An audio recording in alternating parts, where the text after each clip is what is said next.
Mesdames et messieurs, bonjour et bienvenue. Vous suivez Toute la vérité, votre émission qui s'intéresse à l'actualité. Et aujourd'hui, nous avons le plaisir de recevoir monsieur Charles-Émile Abdou-Ciss, président de Ologue au Sénégal. Monsieur Charles-Émile Abdou-Ciss, bonjour. Bonjour, monsieur Fabrice Guémon. Alors, comment vous vous sentez? Je me sens bien. Je rends grâce à Dieu. Je me porte bien. Vous vous portez bien. Oui. Alors, vous aviez été candidat à la candidature et aujourd'hui, vous avez été bloqué par le parrainage. Qu'est-ce qui n'a pas marché? Tout d'abord, je voudrais vous remercier et à l'orée de cette nouvelle année, souhaiter en fait une année de paix, de santé, mais aussi de délivrance pour le peuple sénégalais. Après cela, remercier tous nos militants, tous nos concitoyens qui nous soutiennent dans ce que nous faisons et préciser en fait que notre parrainage jusqu'ici n'a pas été contrôlé. Ah bon? Donc il n'y a pas d'issue en réalité à cette procédure. La procédure est toujours en cours. Nous sommes au nombre de 9 candidats pour lesquels il y a eu des déclarations sur l'absence de contrôle. C'est inédit, mais c'est un fait qui est là, qui est constant. Pour notre part, ce qui s'est passé, c'est que notre fichier a été, disons, audité à l'entrée, reçu par le service compétent, conformément à la décision numéro 01-2023 du Conseil constitutionnel, qui estime que c'est le chef du service central des greffes qui réceptionne les dépôts de candidature, qui vérifie l'intégrité des données, la qualité du fichier et qui établit un procès verbal. Donc à ce niveau, tout cela a été fait. Le 26 décembre, tout a été fait et nous avons un procès verbal en bonne et due forme qui atteste de la qualité du fichier. Maintenant, ce qui s'est passé, c'est au niveau de la commission. C'est au niveau de la commission qu'on a constaté, que l'informaticien a constaté que la colonne de comptage avait disparu. Ah bon? Alors que 5 minutes auparavant, il avait lui-même, en ouvrant la clé, vu la colonne de comptage, la colonne qui permet d'estimer les numéros de 1 à 50 000. Alors c'est après avoir copié le dossier, en fait, dans son ordinateur, lui-même, il ouvre son propre ordinateur, ouvre son propre dossier et dit qu'il ne voit plus la colonne. Et vous passez la colonne. Mais la colonne, il faut qu'on demande à l'informaticien du Conseil constitutionnel. Qu'est-ce qui s'est passé avec cette colonne? Pourquoi ces autres collègues informaticiens ont constaté en bonne et due forme l'intégrité du fichier? Toutes les colonnes y sont, numéro d'ordre, prénom, nom, numéro de carte d'électeur, numéro d'identification nationale, mais également la date d'expiration. Et ont certifié cela et l'ont mis dans le procès verbal, signé par un agent assermenté, le chef du service central des greffes. Lui-même étant un agent d'exploitation, il arrive, il fait en tout cas quelques opérations qui peuvent paraître très intégrantes et il ne retrouve plus la colonne, alors qu'en ouvrant la clé, il avait constaté l'apparition de la colonne et a même compté le nombre de parrains dans chaque région et le nombre global. Bon, finalement, je pense que dans cette affaire, le président du Conseil constitutionnel, il était même intrigué et gêné, je peux le dire ainsi. Le président, parce qu'il a demandé, Monsieur Badio Camara a demandé à 3 reprises à l'informaticien de continuer. Devant vous? Oui, devant le mandataire. De continuer. Parce que à ce niveau, à ce stade, il n'y a plus de traitement en réalité proprement dit du format du fichier. Ce qu'on doit faire, c'est de vérifier l'identité des parrains, de vérifier leur authenticité. Est-ce qu'il n'y a pas de doublons? Est-ce qu'ils existent dans le fichier? Et de voir maintenant les autres critères qui sont demandés aux candidats. Le nombre de parrains par région, le nombre minimum requis, le nombre maximum requis. Mais à constater encore qu'il y a des difficultés techniques, ça veut dire que quelque part, il y a anguille sur roche. Il y a quelque chose qui s'est passé que seul l'informaticien peut expliquer. Mais il faut aussi chercher à savoir quelle roche, de quelle roche il s'agit. Est-ce que la roche n'est pas du côté de justement vos services à vous, vos dispositions? Ah non, nous, dans cette affaire, nous sommes non seulement conscients que nous avons la vérité, mais nous sommes aussi sereins. Parce que des professionnels du service des greffes qui reçoivent un fichier, qui l'ouvrent, des professionnels qui sont au niveau du Conseil constitutionnel, qui font toutes les constatations nécessaires, qui comptent le nombre de parrains par région, qui font le global, qui vérifient le fichier, qui le copient et qui le mettent maintenant dans une enveloppe, qui le scellent, ça veut dire que en réalité, ils ont certifié que le fichier est correct. Maintenant, il y a deux choses. Soit il y a un problème de compétence de l'informaticien du Conseil constitutionnel, et ça, ce serait extrêmement grave à ce niveau. Vous ne pouvez pas remettre en cause la compétence d'un informaticien qui est chargé de contrôler une histoire aussi importante que le parrainage pour la présidentielle de 2024. C'est trop sérieux pour que... C'est trop sérieux, mais nous sommes dans l'État. L'État est incarné par des hommes. Les hommes ont des limites, ont des failles. Et il est important que dans cette démarche, qu'on puisse rester dans l'humilité. Si l'informaticien s'est trompé de bonne foi, mais il faut qu'il le reconnaisse. Si maintenant il est mal intentionné, là c'est plus grave. Mais il est important qu'on rétablisse la vérité. Parce que c'est un exercice de vérité auquel nous sommes confrontés. Et il est important, et je fais confiance au Conseil constitutionnel, parce que je sais, en tout cas, que dans cette commission, commencé par des présidents, on peut compter sur leur professionnalisme et aussi sur leur foi pour trancher cette question. Parce que là, il y a eu une série en fait d'interrogations. Pendant 3 reprises, les gens se sont dit qu'est-ce qui s'est passé et l'informaticien était incapable de répondre. Et finalement, le président a dit je vais suspendre, vous allez attendre que l'ensemble des 93 candidats passent et ensuite je vais prendre une décision et cette décision sera susceptible de recours. La décision est attendue aujourd'hui, mais en attendant, nous avons fait des réclamations. Parce qu'il faut qu'on contrôle notre parrainage. Depuis des années, nous sommes sur le terrain, nous nous battons avec des militants, des concitoyens qui nous font confiance. Il est inadmissible qu'arrivé à ce niveau, vous déposiez vraiment un dossier après avoir passé toutes les étapes, toute la procédure exigible, et qu'on vous dise qu'il y a une colonne vraiment qui a disparu. Pour moi, le problème de sérieux se trouve à ce niveau. Il faut qu'on soit sérieux. Oui, mais le président du Conseil constitutionnel vous a garanti que le dossier allait être réétudié, c'est ça? Pour l'instant. Sur la base de paroles, il y a un document qui vous rassure quant à peut-être cette volonté de vous rétablir dans vos droits? Le président, ce qu'il estime, c'est qu'il va rendre une décision après son appréciation personnelle. Et certainement, il va consulter des membres de la commission. Mais dans tous les cas, une décision doit être rendue. Parce que des concitoyens, vraiment, nous ont encadrés, nous ont portés. Nous avons déposé un dossier avec l'ensemble des pièces exigibles, requises. Et même en y joignant des pièces qu'on ne nous avait pas demandées. Mais pour nous, il est important, nous sommes dans l'État. Quand vous dites je suis en règle avec la fiscalité, c'est important d'y joindre en fait les États qui montrent que vous êtes en règle. Ça, nous l'avons fait. Nous avons déposé un dossier en bonne et due forme. Il est important qu'on étudie ce dossier de manière rigoureuse. Si nous ne remplissons pas les critères du parrainage, qu'on nous dise vous n'avez pas rempli.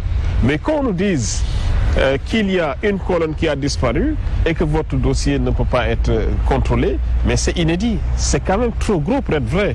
Et il est important vraiment qu'à ce niveau, que les membres de la commission également aident le président à prendre une décision qui soit conforme vraiment au droit, mais qui soit conforme également aux faits qu'on a constatés et qui nous rétablissent dans nos droits. Parce qu'il faut quand même dire une chose, nous avons en face de nous pas un nihiliste en la matière.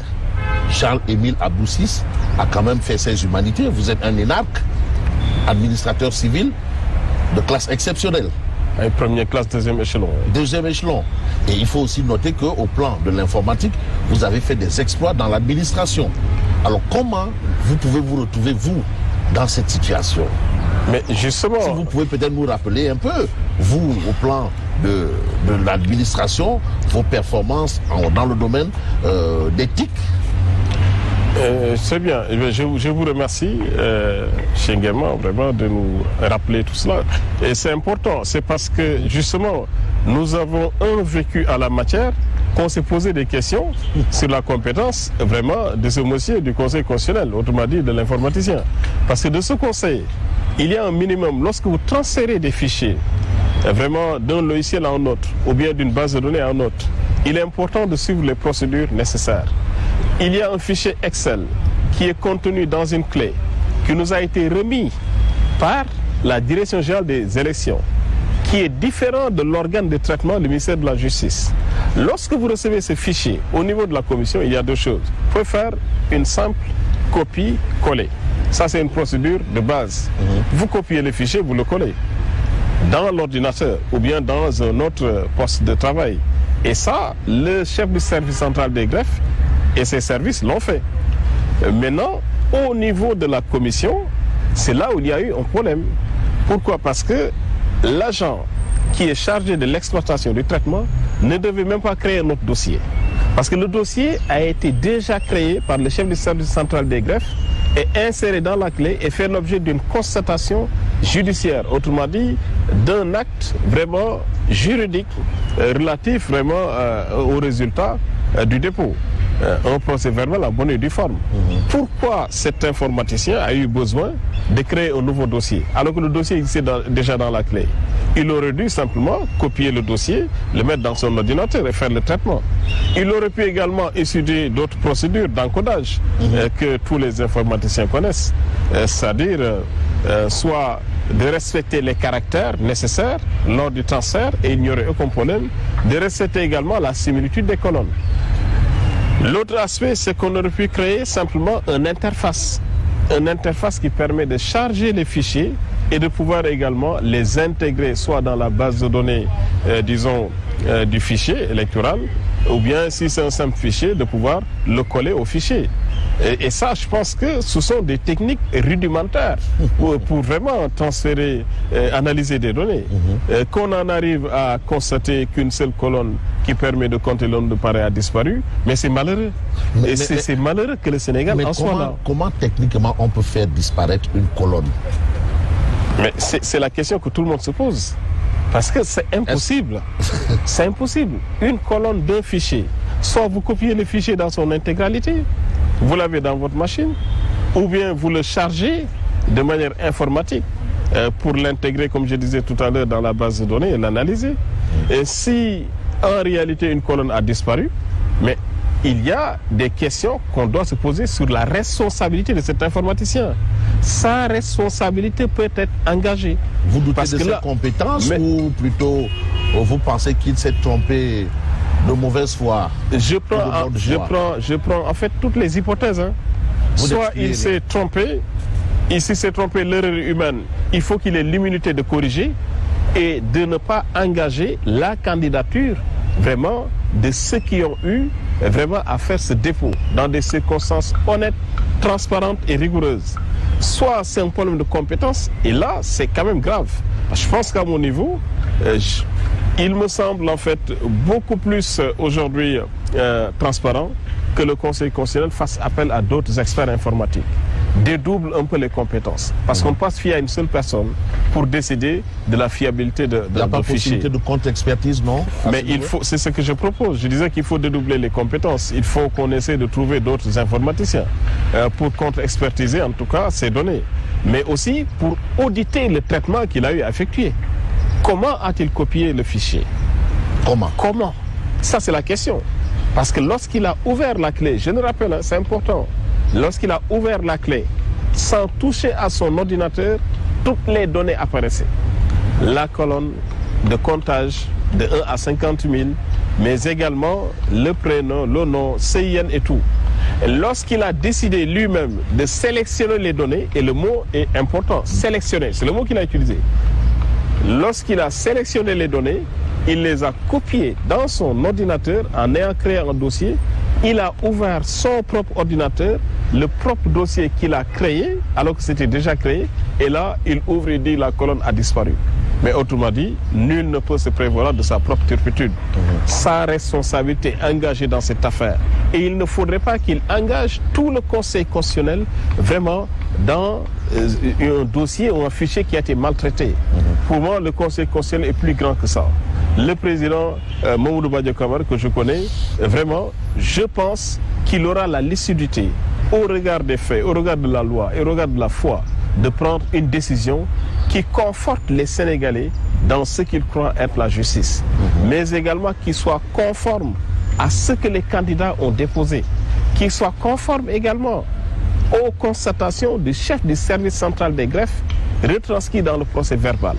Il y a un problème, il y a une responsabilité, il faut la situer et également réparer les torts qui ont été causés à ces candidats. Mais oui, mais Charles, quand même, vous avez géré le système informatique du ministère des Finances. C'est bien vous qui l'avez fait. Vous avez également formé des gens en termes d'informatique, dont de hauts magistrats d'ailleurs, de hauts responsables de l'administration qui sont passés entre vos mains en la matière. Mais vous avez aussi Isolde, c'est bien vous. C'est bien vous, Isolde. Tout à fait. C'est votre bébé. Tout à fait. Donc, est-ce que vous n'êtes pas aussi en train de trop charger, le charger du contrôle justement de cette histoire d'informatique au niveau du Conseil constitutionnel? Mais justement, je vous ai tout à l'heure, c'est tenant compte en tout cas humblement de notre background, qu'on se pose des questions, mais sur la compétence de ce monsieur. Parce que tout le monde sait qu'aujourd'hui, qu'un fichier, mais c'est la base de l'informatique. C'est même du traitement de texte qu'il était en train de faire. Oui. Parce que copier-coller un fichier, mais on n'est pas encore dans l'informatique. Oui. Soit aujourd'hui, il y a un problème de profil, je dis bien de profil, soit il n'a pas respecté la procédure ou le protocole nécessaire à l'exploitation de ces fichiers, soit en réalité, il y a une mauvaise intention. Et c'est là où je dis, s'il y a une mauvaise intention, ou bien s'il y a quelque chose qui a été ourdi pour éliminer des candidats, on serait vraiment dans un cas extrêmement grave. Ce que je dis, il est important que le président du Conseil constitutionnel se démarque de tout cela. Il est important que la commission prenne ses responsabilités. Il est temps. Il est temps. On ne peut pas continuer comme ça. Le Sénégal devrait quand même dépasser ce stade. Juste pour procéder à un contrôle de fichiers remis par le ministère de l'Intérieur, le ministère de la Justice qui est en charge en fait ce processus avec des personnalités indépendantes de part et d'autre, mais on ne devrait pas être bloqué à cause vraiment d'un traitement de fichiers. Ça veut dire que nous sommes vraiment dans des années-lumière de ce qu'on devrait avoir en matière de référentiel informatique et même en matière de référentiel de contrôle en fait électoral. Et c'est quoi je dis, il est important qu'on puisse prendre l'ensemble des informations, on les retrace du début à la fin. Le premier technicien qui a eu à enregistrer le fichier, mais qu'on ouvre sa machine, c'est aussi simple. Qu'on vérifie si la colonne d'ordre y est, on reprend la clé, on la vérifie, parce que la clé avait été scellée.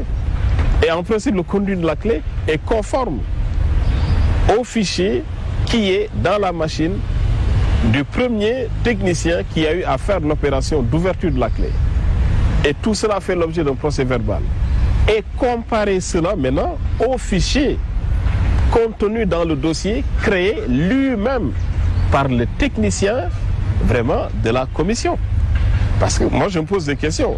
Pourquoi a-t-il besoin de créer un dossier alors que le dossier est déjà créé dans la clé? Peut-être pour plus de visibilité, plus de marge de manœuvre, non? Oui, mais c'est-à-dire, nous sommes dans une procédure qui doit être similaire, univoque et simplifiée. Lorsque vous constatez que vos collègues ont ouvert un fichier à l'entrée, ont fait les constatations sur le nombre de parrains par région, sur le nombre global, et cela fait l'objet d'un procès verbal, vous ouvrez la clé, vous retrouvez le dossier traité par vos collègues, vous ne pouvez faire que prendre ce dossier et vraiment le mettre dans votre machine et commencer la procédure de traitement. Mais vous ne pouvez pas créer un autre dossier, vouloir retraiter le fichier en sélectionnant des données. Et c'est là où il y a anguille sous roche, et c'est là où c'est devenu intriguant.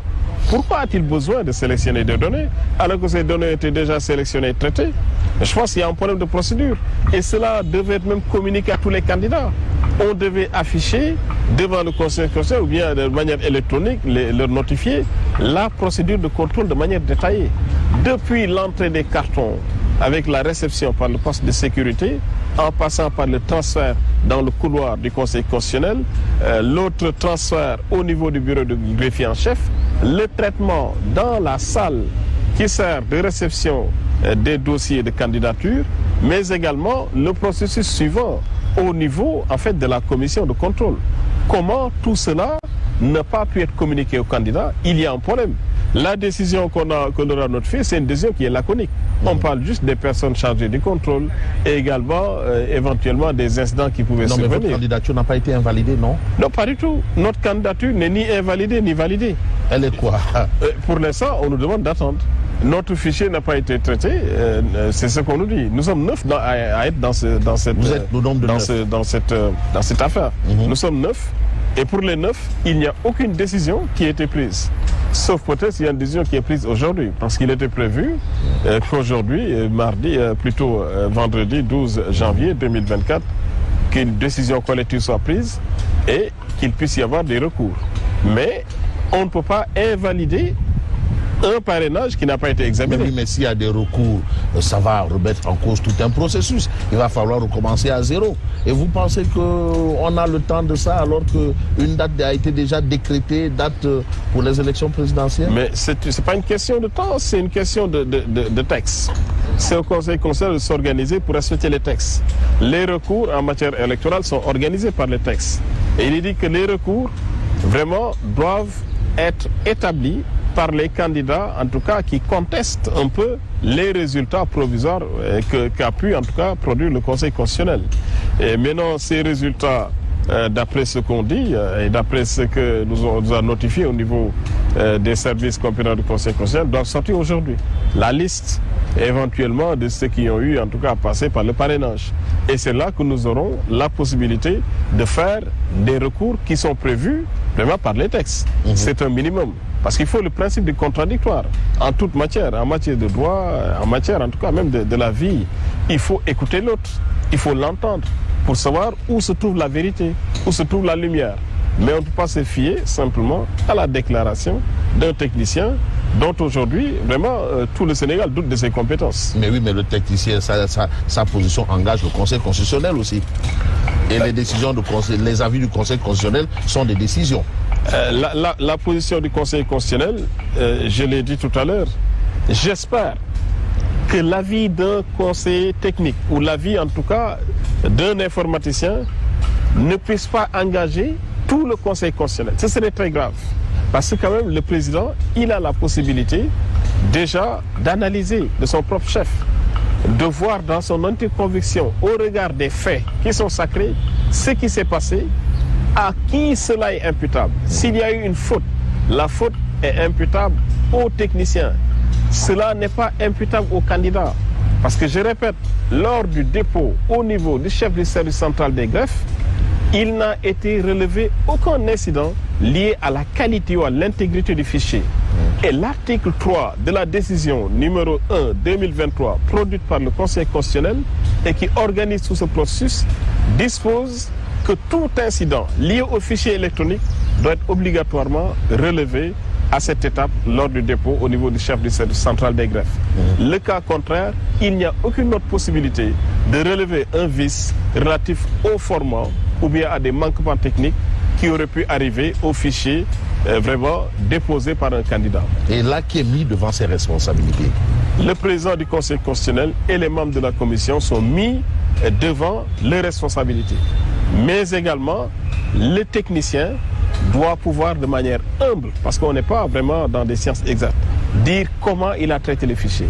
On confronte lui les fichiers qu'il dit avoir créés et pour lesquels il a constaté qu'une colonne a disparu, et les fichiers traités par ses collègues au niveau du service central des greffes et qui ont été attestés, intègres, corrects, sanctifiés maintenant sanctionnés par un procès verbal et ensuite scellés et intégrés dans une enveloppe.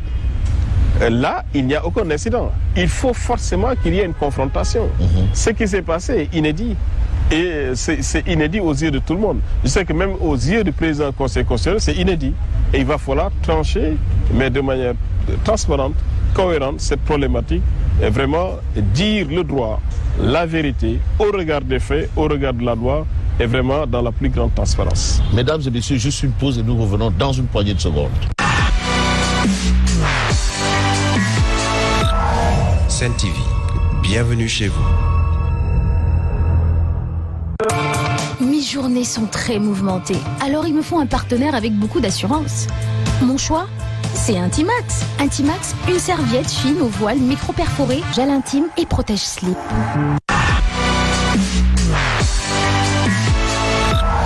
Sen TV, bienvenue chez vous. Vous suivez Toute la vérité, c'est une émission qui s'intéresse à l'actualité. Nous recevons Charles-Émile Abdou-Ciss, président de Ëllëg gu Sénégal, qui refuse le statut de candidat recalé à la présidentielle pour des erreurs techniques. Et Charles, vous dites que vous n'êtes pas le seul.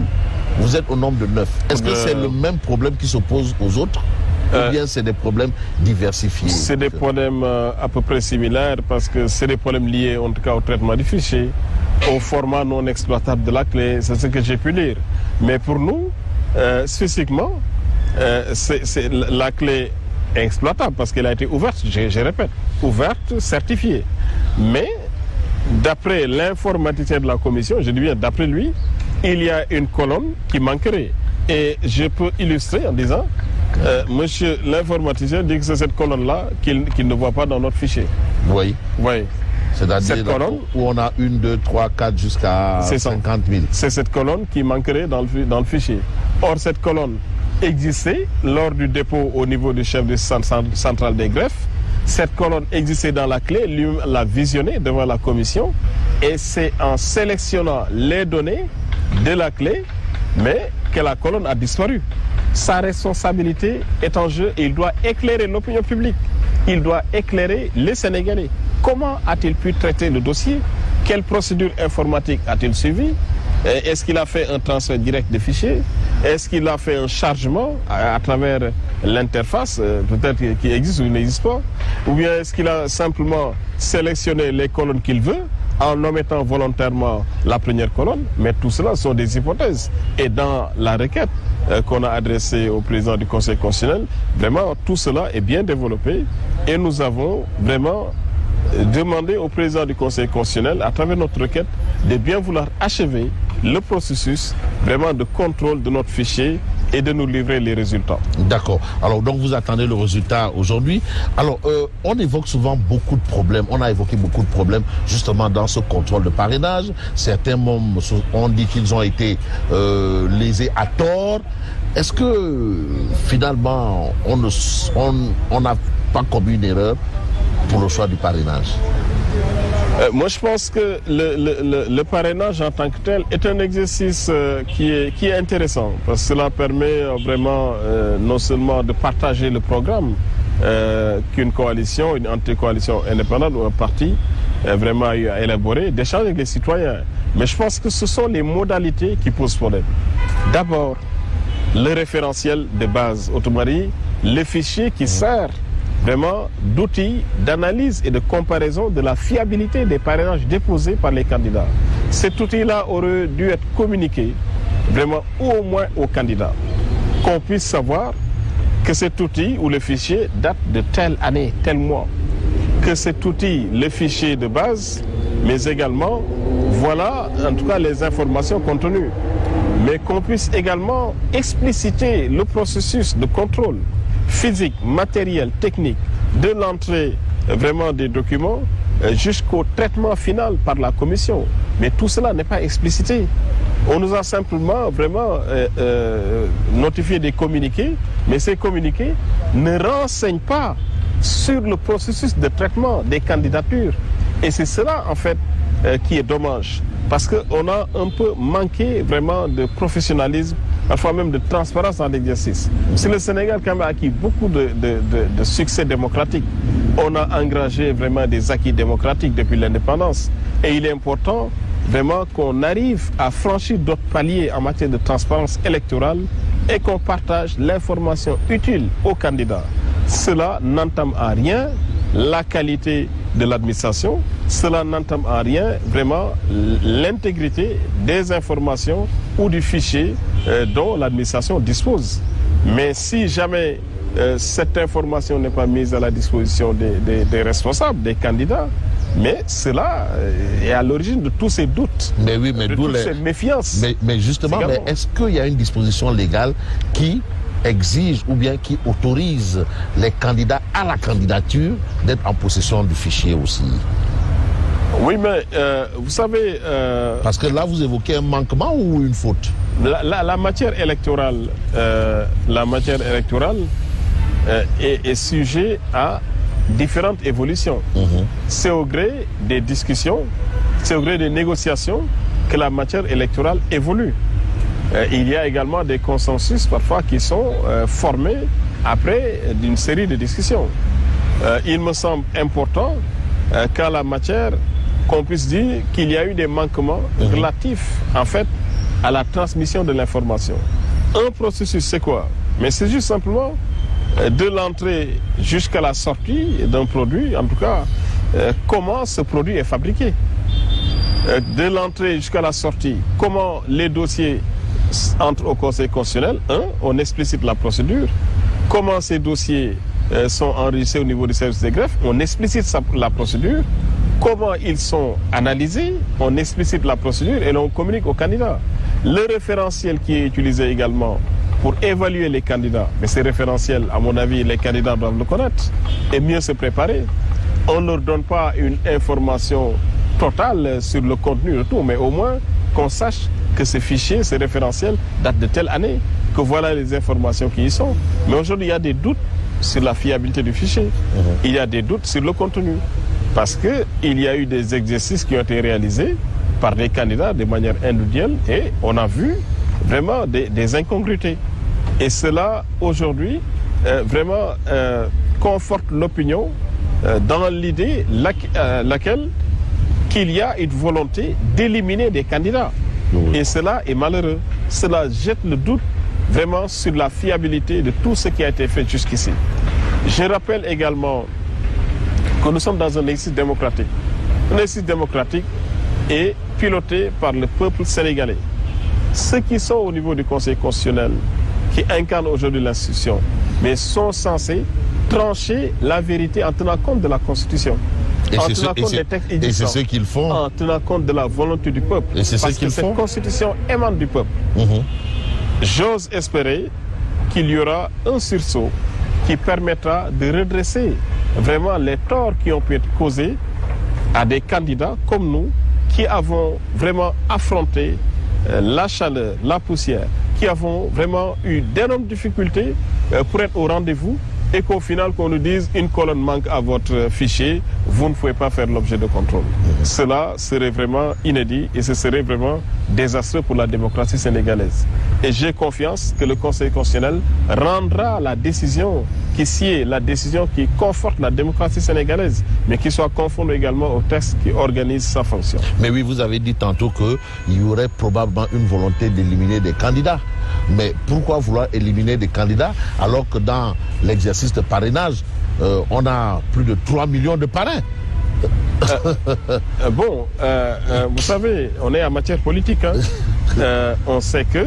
Pourquoi avoir peur quand on a 3 millions de parrains? 3 millions de parrains, ça nous garantit le premier tour à une élection. Oui, on peut estimer ça comme ça. Le candidat de Benno Bokk Yakaar n'est pas concerné par cet exercice. Parce que le candidat Benno Bokk Yakaar, il a choisi vraiment un parrainage, je pense, des élus.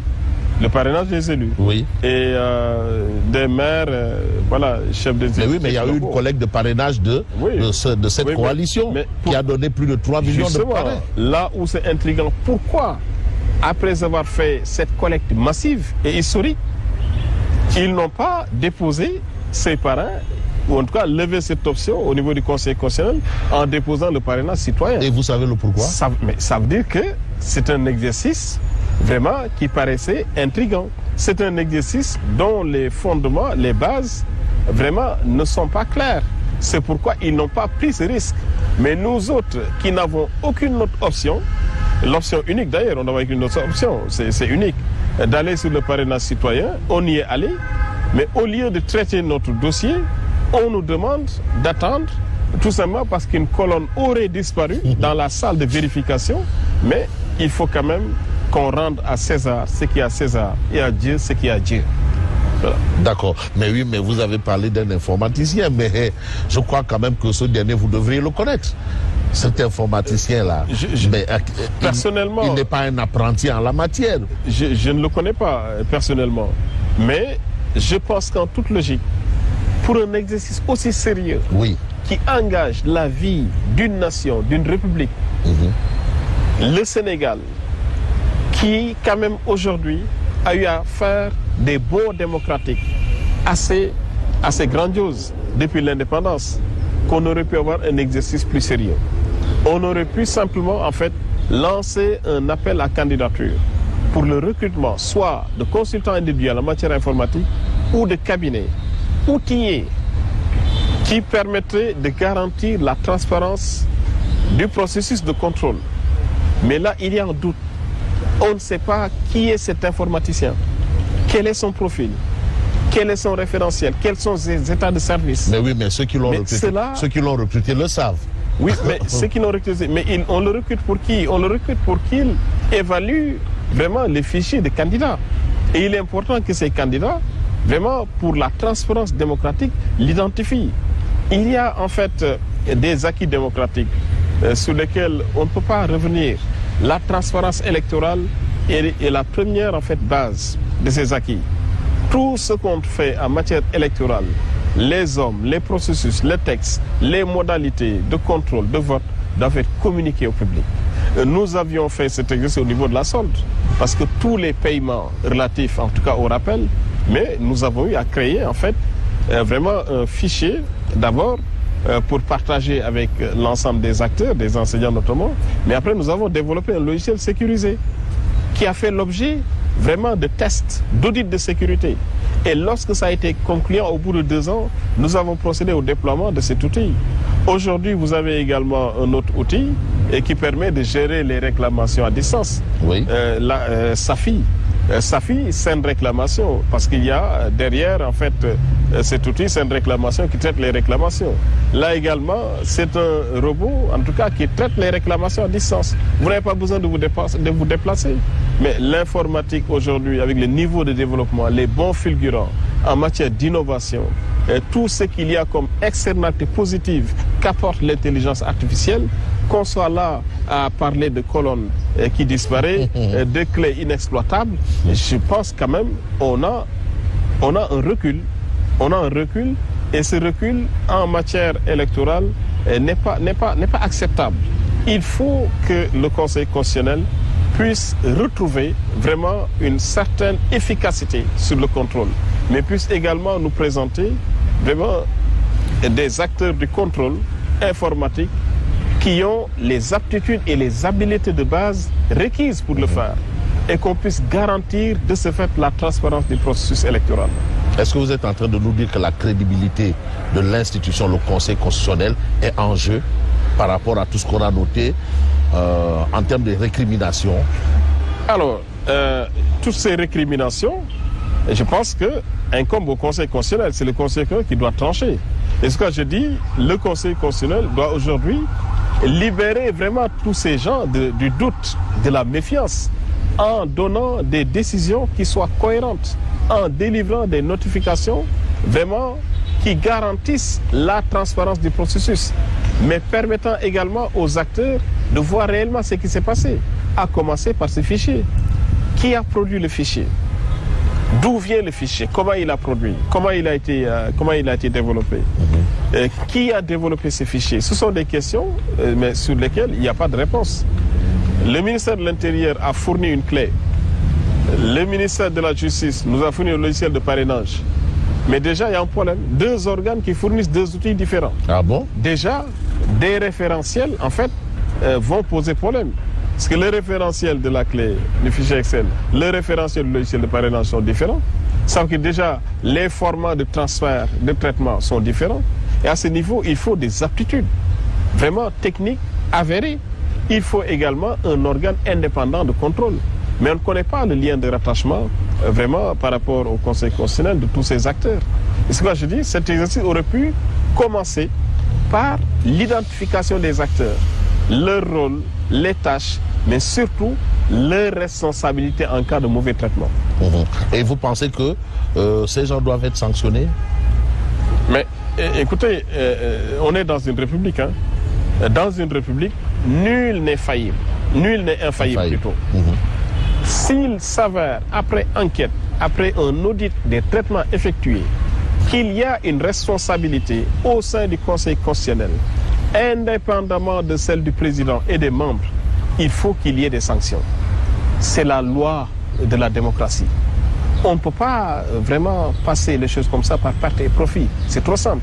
Mais en attendant que le Conseil constitutionnel prenne sa responsabilité, toute sa responsabilité, poursuit vraiment l'analyse des fichiers, les sanctionne comme pour les autres candidats d'un procès verbal et nous disent comment, en tout cas, finalement, notre parrainage a été traité. C'est ce qu'on attend aujourd'hui de notre requête au niveau du Conseil constitutionnel. Mais vous semblez sous-entendre que, justement, ces erreurs notées ça et là, dénoncées par ceux qui ont probablement été recalés, et votre cas n'est probablement pas le même, profitent aux candidats du pouvoir. Oui, mais est-ce que ce n'est pas aussi une vue de l'esprit là? Non, c'est que le candidat de Benno Bokk Yakaar, moins il a des candidats vraiment coriaces, plus il est à l'aise. Alors ceux qui ont passé le parrainage ne sont pas coriaces? Vous savez, nous sommes dans ce pays, on se connaît tous. Ceux qui auraient pu poser problème aux candidats de Benno Bokk Yakaar, nous constatons tous qu'ils ont des difficultés. De parrainage? Comme par enchantement. De parrainage? Mais de parrainage de tous ordres. Mais on peut aussi les de parrainage de tous ordres. Oui. Soit c'est de l'acharnement, soit on organise vraiment leur échec, soit ils sont dans des situations où ils ne sont même pas en mesure vraiment de s'exprimer. Mais il faut enfin qu'on ait une démocratie inclusive, ouverte, apaisée. Mais il est temps qu'on ait une démocratie où les uns et les autres ne se sentent pas exclus du processus. Mais c'est ça qu'on recherche. Et la Constitution du Sénégal, mais le but ultime de sa création, c'est ça. Avoir une démocratie apaisée. Une démocratie qui apaise le peuple. Mais aujourd'hui, le peuple est troublé. Le peuple, vraiment, n'est pas serein. Parce qu'il ne sait pas de quoi le Sénégal sera fait demain. Nous sommes à 1 mois des élections, mais on ne sait pas qui sera candidat. Ceux qui sont passés par le parrainage le sont. Mais il y a des autres étapes, mais qu'on ne parle pas. Et des étapes également pour lesquelles on aurait pu même expliciter le processus de sélection. Mais pour l'instant, on est dans le flou. Qu'est-ce qui va se passer entre le 12 et le 20? Mais personne ne sait. Ce que je dis, il était important que dès le début du processus, qu'on puisse expliciter étape après étape, jour après jour, toutes les étapes, les modalités de contrôle, les critères requis, également les niveaux d'aptitude ceux qui contrôlent. Oui, mais de ceux qui contrôlent. Mais ceux qui contrôlent jouent leur rôle. Mais ceux qui doivent être contrôlés aussi ont un rôle à jouer. Oui, mais justement, c'est parce que nous avons un rôle à jouer qui nous a été assigné. Mais nous l'avons joué. On nous a demandé vraiment d'aller au parrainage citoyen. Et c'est une option qu'on a levée, on l'a fait. On a eu à obtenir des parrains. On nous a demandé de fournir une caution. Nous l'avons fait. Les autres pièces exigibles du dossier, mais nous les avons fournies. On nous a demandé de déposer à bonne date et de faire certifier la clé à l'entrée, mais nous l'avons fait. Nous avons satisfait à toutes les conditions. Mais arrivé à la dernière étape, mais un problème de format vraiment qui apparaît dans la salle, qui apparaît de manière soudaine, vraiment entre les mains d'un informaticien. Comme par enchantement. Voilà, comme par enchantement. Et on veut bloquer tout le monde et dire que c'est... Non, je ne pense pas que le Sénégal, vraiment, en soit là. Moi, je pense que le Conseil constitutionnel est conscient de la situation. J'ai confiance, vraiment, en la Commission, jusqu'ici. Et je sais qu'il y aura un sursaut. Et ce sursaut est attendu par tout le peuple sénégalais. Et le président du Conseil constitutionnel, apparemment, vous semblez l'écarter ou l'épargner de tout ce qui vous est arrivé. Mais jusqu'ici, le président du Conseil constitutionnel, lorsqu'il y a eu les difficultés, était surpris. Et il a demandé à l'informaticien de continuer le travail. Parce qu'il sait lui-même que ce n'est pas la disparition d'une colonne de comptage qui peut empêcher le contrôle des parrains, de l'identité des parrains. Parce que ce qu'on cherche en fait chez le parrain, c'est quoi? C'est d'abord vraiment son prénom et nom, déjà, mais également en fait les autres critères qui sont utiles, être inscrit sur le fichier, avec le numéro de la carte d'électeur, le numéro d'identification nationale, la date d'expiration de la carte nationale d'identité. Mais toutes ces informations apparaissent. Mais il sait qu'il y a quelque chose d'inédit. Et moi, j'ai confiance que de cet exercice jaillira la vérité. La lumière jaillira. Parce qu'on ne peut pas passer par perte et profit ces cas. Il faut que ces cas soient traités avec la plus grande rigueur, avec également la plus grande transparence. Et je ris bien en tenant compte des faits, en tenant compte de la loi, en tenant compte également de la foi. Et j'insiste sur ce dernier mot. Mais oui, mais aujourd'hui, vous êtes pratiquement à l'attente, hein? Vous attendez. Et vous pensez que votre attente là, elle sera, vous aurez gain de cause au niveau où nous sommes? Il n'y a jamais de vaine attente. Tout le monde, toute attente, toute espérance ne peut pas être vaine. Nous nous sommes inscrits, nous avons déposé toutes les pièces requises, nous avons satisfait tous les critères et nous avons vraiment la certitude que le droit sera dit au regard des faits qui sont sacrés, mais au regard également vraiment de ce qui est arrivé.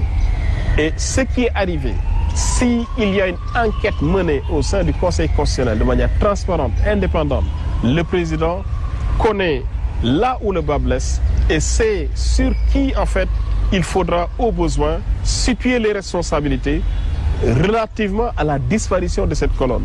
Et il nous rétablira et il doit nous rétablir dans nos droits. Parce que nous avons fait tout ce qui nous avait été exigé.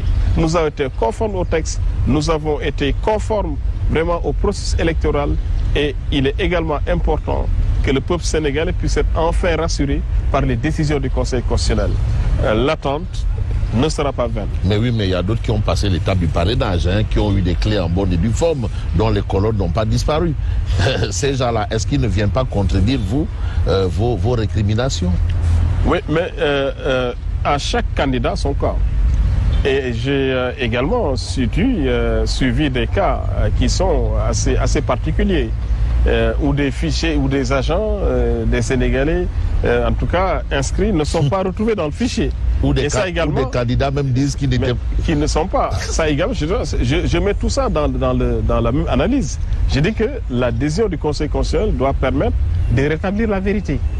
La décision du Conseil constitutionnel doit permettre d'éclairer la lanterne des Sénégalais. Qu'est-ce qui s'est passé? Comment des gens régulièrement inscrits ne se retrouvent pas dans un fichier? Mais c'est une incongruité. Il est important qu'on puisse apporter de la lumière à toutes ces accusations. Et c'est important que le Conseil constitutionnel aujourd'hui prenne en compte l'ensemble de ces considérations dans sa décision, apporte les informations pertinentes permettant au peuple sénégalais d'être rassuré. Le cas contraire, nous nous dirigerons vers un contentieux électoral prématuré. Nous nous dirigerons également vers un chaos électoral que le Sénégal ne mérite pas après autant d'années d'indépendance, après autant d'années d'expérience démocratique. Chaos électoral, vous êtes en train de dire? Mais chaos électoral dans la mesure où le droit n'est pas dit. Chaos électoral dans la mesure où il n'y aurait pas de transparence.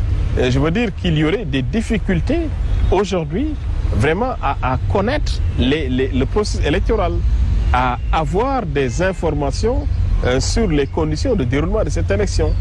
Il y a un flou qui allait se dégager et qui est en train de se dégager vraiment sur les conditions de sélection, sur les conditions de participation et finalement tout peut se retrouver en un chaos électoral. Charles-Émile Abdou Ciss, merci.